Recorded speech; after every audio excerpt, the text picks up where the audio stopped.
Qatar 2022 mboolem yéenekaay ñu xëyandool ñoom ñëpp xëy sol seeni mayo takk seeni godaas ji passante bal bi Soleil national ne ñu tey ji ci ngoon ci la test bu mag bi ci gaynde yi waa Hollande des Pays-Bas la ñuy laaleel tey ci tàkkusaan 4 heures ci ngoon président national di Macky Sall Soleil national mi ngi ñuy xamal ne démb la demoon ca Doha fekki gaynde yi ci seenub tanière jébbal leen fa raay réew mi mu di drapeau national bi dojji na fa gaynde yi njukkeel na fa ñancoo di Sadio Mané wax ko fa wax ju fort te daw yaram Soleil national mi ngi ñuy waxit ne footballkat yi Sénégal yóbbu ci coupe du monde ba am na kenn ci ñoom ku dul football maksub tey bi mu di xale bii di Ismaïla Jacobs li tax yéenekaay bi mi ngi ñu koy leeralal ba dañu xamal ne moom Ismaïla Jacobs dafa jotagul këyitu FIFA wi koy mën a may mu footballal Sénégal fa mu war di football di ci côté gauche défense bi l'observateur mi ngi ñuy xamal ne foofee moom il faut que Aliou Cissé da koy taqale ci match tey bi wut ña mu fa teg ndax ña fa war a football ñëpp ami gàllankoor mu di Ismaïla Jacobs di Fodé Ballo-Touré taxawaay bi Sénégal war a taxaw tey ji seen digg ak Pays-Bas ngir door mondial bi journal L'Info nee nañu ay risques yu rëy am na ca li tax mu nañu mooy Sadio Mané forfait na Ismaïla Jacobs amuti këyit Ballo-Touré blessé na yéenekaay bi jàpp ne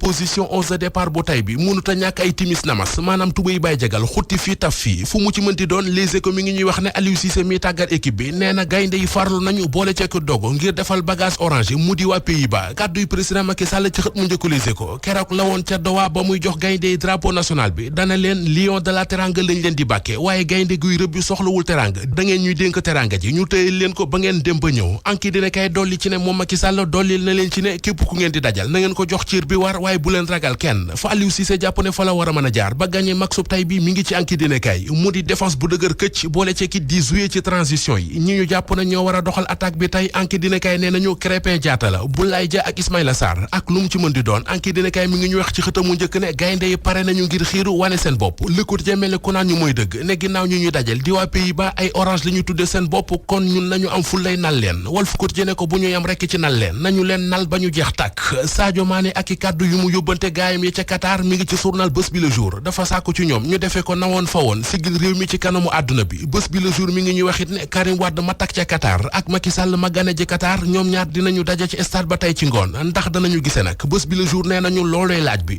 kuy laaj lu yoon wax ci troisième candidature bu Macky Sall Cheikh Issa Sall jox na la tontu li yëral xët mu njëkku la mandat moom maire bu Mbour bi di Cheikh Issa Sall nee na constitutionnellement juridiquement Macky Sall am na droit doon candidat ci élection présidentielle yu 2024 yi fa mu ko wékk moom Cheikh Issa Sall yéenekaay bi nee nañu keroog la ko leeral ci ndaje mu doon def diggam ak jeunes yu Mbour yi ñu des Mbour ba léegi ak journal La Tribune mi ñu xamal ne directeur général bu SAPCO di Souleymane Ndiaye ma nga woon ca Saly doon gise ak ñi seq tourisme ba ca diwaan ba ay waxtaan la sumb ak ñoom ngir ñu xool ci yan yoon la ñu mën a jaar ba suqali tourisme bi yéenekaay bi dañu fa la waxeet xibaar bu neex a dégg ci liggéeykati SAPCO yi ne moom Souleymane Ndiaye njiital SAPCO nee na léegi gën koo yàgg le 25 ci weer wu nekk bépp liggéeykat buy liggéey ci SAPCO di nga jot sab salaire ñaari junni di 10 000 francs sur soit nee nañu ci la ñu mujj réglé gerew bi liggéeykat yi université yi nekke woon juróomi junni lañ doon sàkk ñu yokkal leen ko ministre bi ne leen munta nekk léegi juboo nañu ci yokkuk ñaari junni travailleur municipal yi it Direct News mi ngi ñuy xibaar ci xëtamu njëkk ne teg nañu fi suuf seen juróomeelu plan d'action bi ñu doon wàcc li ko waral yéenekaay bi nee nañu mi ngi tukkee ci gise bi ñu amal ak ministre bi leen jaboote di ministre collectivité territoriale fële ci Pikine Afia L'Observateur nee nañu keroog police dafa wàccoon ngir bëggoon a teg loxo benn dealer bu fa nekk ndawi quartier ba yëg ko génn doon jàppanteeg policiers yi ngir doon bañ mu jàpp dealer ba lise ko nañu police jàppoon na waa ji ba àndoon ak moom doon dem